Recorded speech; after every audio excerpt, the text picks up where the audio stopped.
Commissioner, come at least. You will not say, yes, I have a place for you to say yes. Thank you, my audience, for having me here.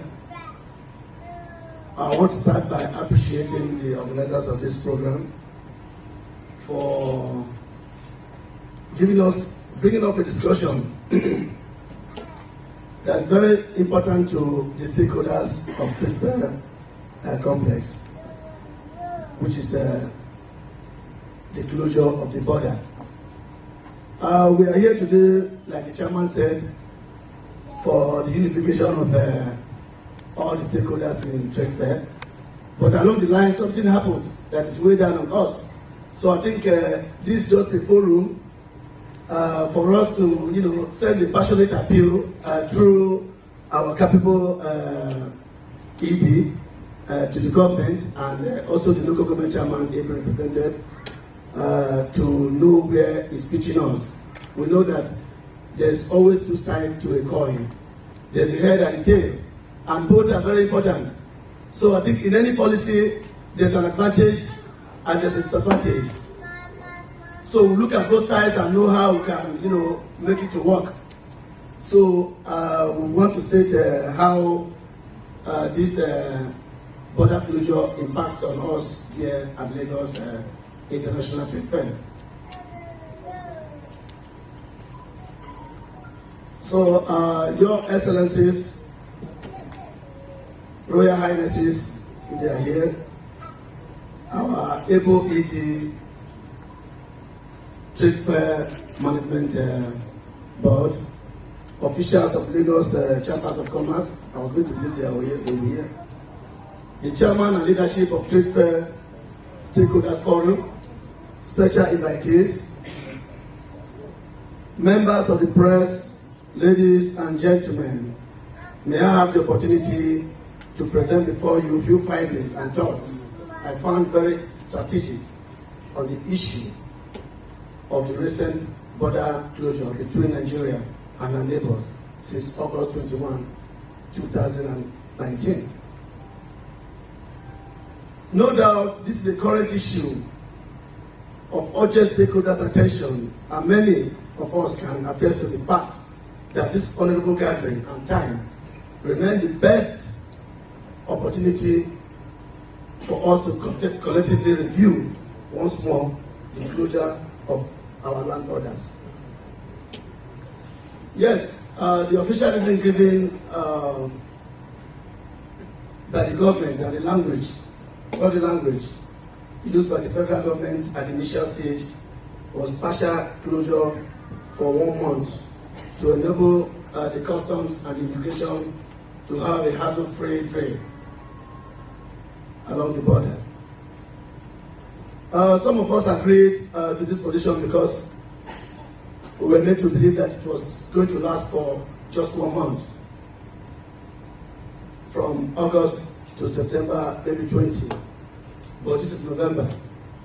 The borders are still closed. So no doubt it is now clear to us that this is becoming an official policy of the government, and it has come to stay because we know there is an advantage to it, but we want to state where it pitches us so that we can bring it to equilibrium. So now the border that are closed, we may have to stay with the federal government policy for some time. And the situation, we want to know how we can now turn around the situation to our advantage. That's the reason for this presentation. So before I can effectively do justice to this topic, I think there are some terminologies in the main topic that I need to discuss. We need to define so that we all can be at the same page flowing. It is border closure, so we need to look at border closure. What is the impact? Then business is involved. Then the main people that are involved, Trade Fair complex. Before now, like the MC said, not everybody knows the proportion of business that is going on in Trade Fair complex. So it is very important that we define it so that the government and some of us will know the portion of business or commercial activity that's going on there. So then we now talk of way forward, define way forward briefly before we now enter the main topic. I think border by definition is an official demarcation between two or more areas.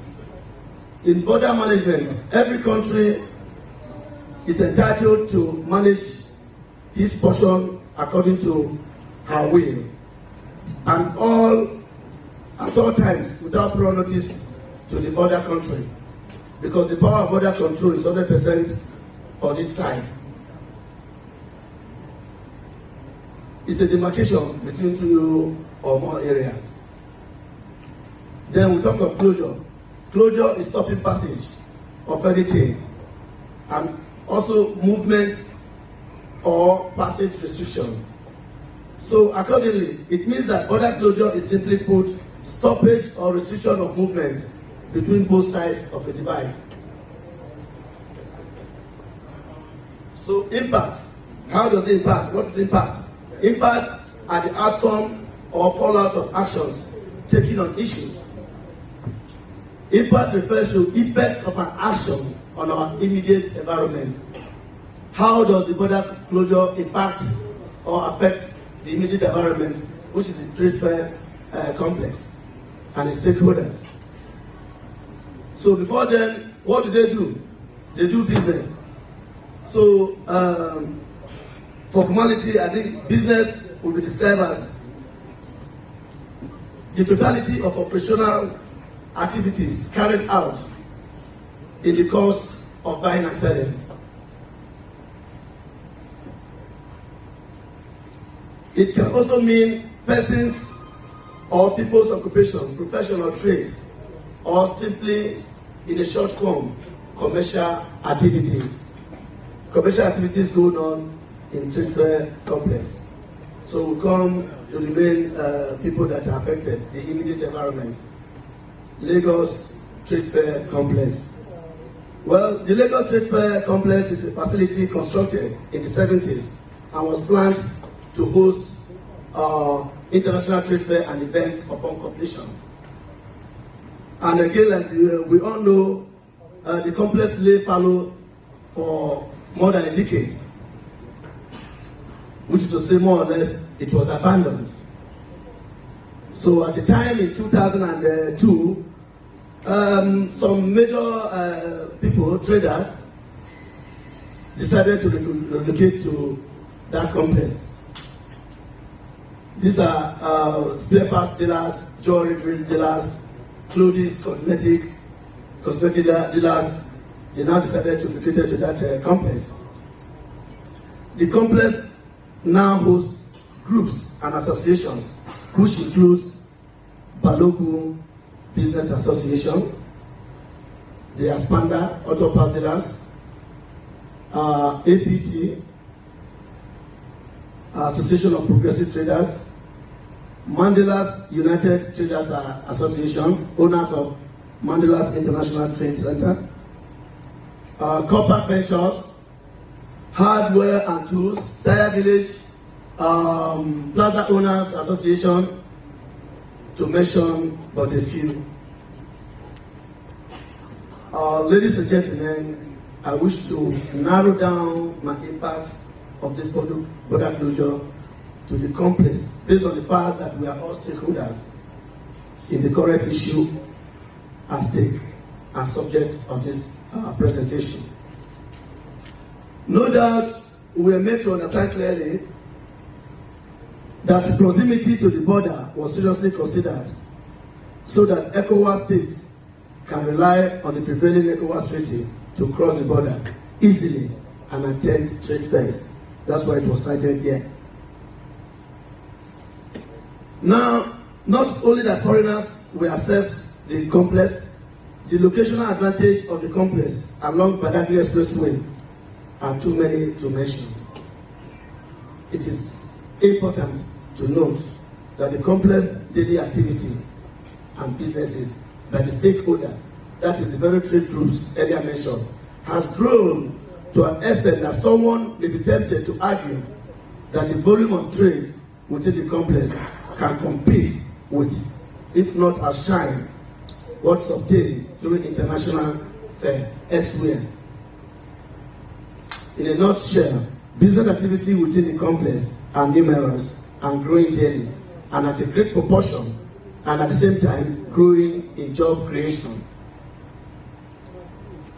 In a strategic way, to define business in the complex, let me just say that the business activities in the complex is powered by members of the trade groups that made up the trade fair complex stakeholders. One common decimal among these trade groups is that each group had products, goods, services that are largely demanded in the ECOWAS states. Goods so demanded are loaded in trucks and transported across the now closed border. In fact, trading activity in the Lagos International Trade Fair Complex constitutes a reasonable portion of the much talked about informal sector in Nigeria, which contributes about 65% of the national GDP. That is the gross domestic product. Then we talk about way forward. Way forward simply means solution and in case, what can we do to manage the impact of the border closure, assuming the federal government wishes to sustain the policy for a long time. In other words, way forward refers to solutions and palliative measures to ameliorate the effects on the long run. Then let us talk about the backgrounds for border closure before we get to the main point.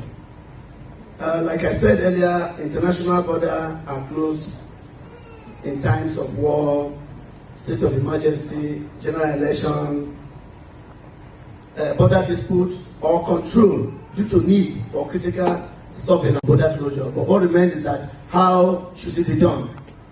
How do we control those nemesis so that it will not affect the genuine businessman, the genuine, perceived genuine citizen that is doing business, genuine business? Yeah.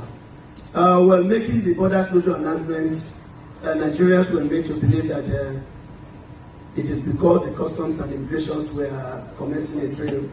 However, for the fact that the drill, which was organized just for 1 month since August, has ended and border remain closed, it means that there are more to what our eyes can see. Ordinarily, many of us were waiting for September 20 to wake up and hear that the borders has been opened.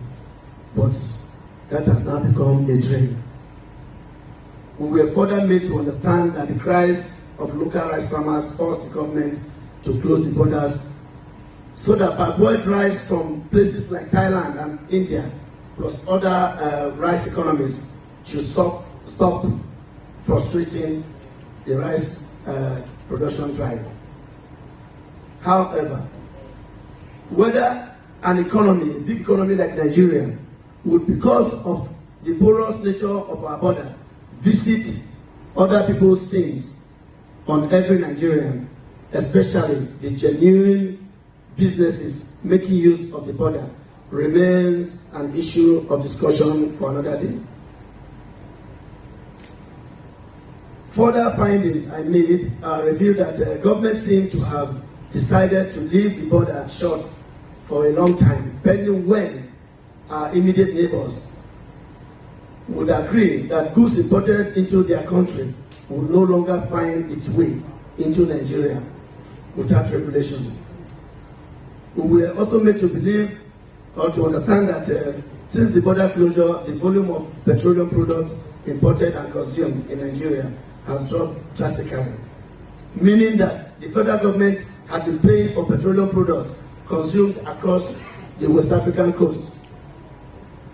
Again, since the border closure, according to government authorities, there is now a sharp rise in local rice production, especially rice, as currently local rice price has for the first time crossed 24,000 mark due to the fact that there is little or no access for border rice to enter the country. Whichever way we look at it, closing the border too long cannot be too good for a large economy like Nigeria. Considering our inability to be self-sustaining in many sectors of the economy, which is mainly due to our insufficient power supply. Now, the main point, how does it affect the Trade Fair Complex Stakeholders Forum? How does it affect business in our immediate environment? The meaning of border closure and the attendant impact on the Lagos International Trade Fair Complex. When an international border is shut down, there is a sudden breakdown of all forms of international businesses, relations between nations and her neighbor. Taking the meaning from angle of business, it means that all businesses that has one thing or the other to do with crossing the border are put on hold. And such scenario can easily lead to job loss and damages, especially of goods that are sold that have short lifespan, like agro products, cosmetics, other goods that are sold across the border, and also the eventual loss of capital invested in such businesses. One, border closure means serious drop in daily business transactions in the complex. Border closure somehow can be seen as an official disregard to international free trade treaty, which is prevailing along the ECOWAS sub-region. Border closure also, number two, means that most traders and businesses are already counting losses due to the demurrage incurred on goods already in trucks that are stuck along the border highway, due to the restriction of passage of goods and people through the border. Three, many services providers have lost their daily jobs. Some shops have remained closed since the border closure because there are lots of legitimate businesses that depend on the border accessibility for survival. We all know that.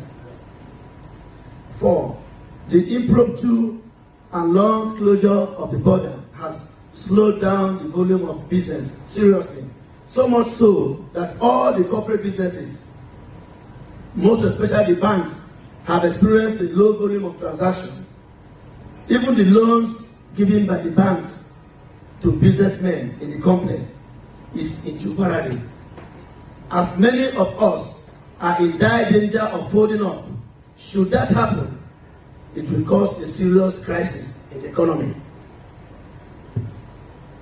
Above all, the Trade Fair Complex, which is arguably the largest concentration of the trading community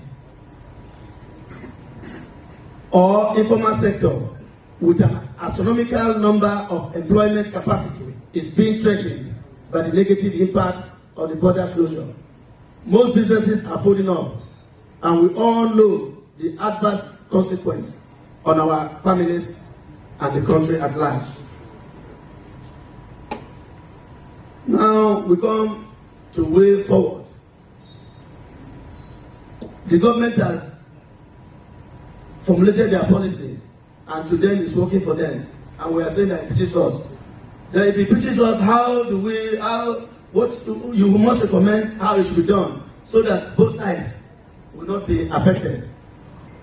Because, like I said, smuggling of goods is a capital offense, and it is not condoned by anybody. But it must not be made to affect people who are doing their normal businesses. Way forward, from my personal findings and wide opinion poll, in tackling issues of smuggling across the border, there are some steps to be taken rather than indefinite closure of the border.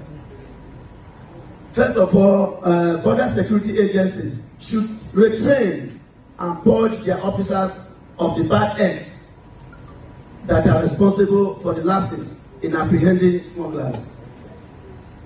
Two, there is need for the federal government to itemize what goods is intended to control its entry and exit, so that other goods that are not within the list shall continue to enjoy the ECOWAS Free Trade Charter.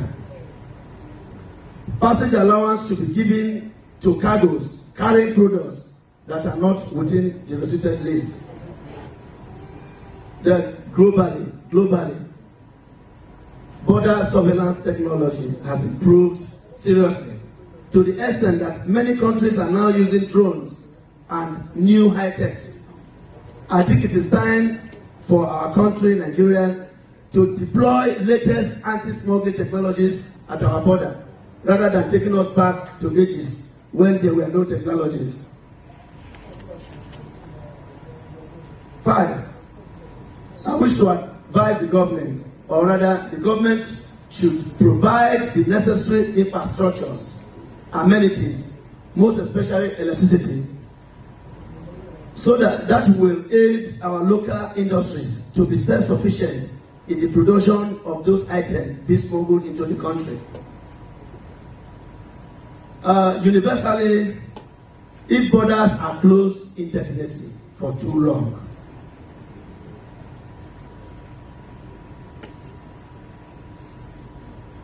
the effect will be the Cobra effect. We all know the Cobra effect. That is unintended consequence on the economy. You formulated a policy to give you result. Along the line, it bounces back. That's Cobra effect. That's not your intended consequence. So we must be very careful. So finally, having enumerated the negative impacts of the border closure on the Lagos International Trade Fair Complex, let me make a passionate appeal on behalf of the stakeholders to the federal government through our able, capable, competent leader, the Executive Director, Lagos Trade Fair Complex Management Board, Chief Mrs. Lucy Ajayi, and the local government chairman, and our representative who was supposed to be here, to please look into our plight and reverse the border closure to the benefit of everyone. Policies are for men, and not men for policies. Thank you for listening. God bless Nigeria.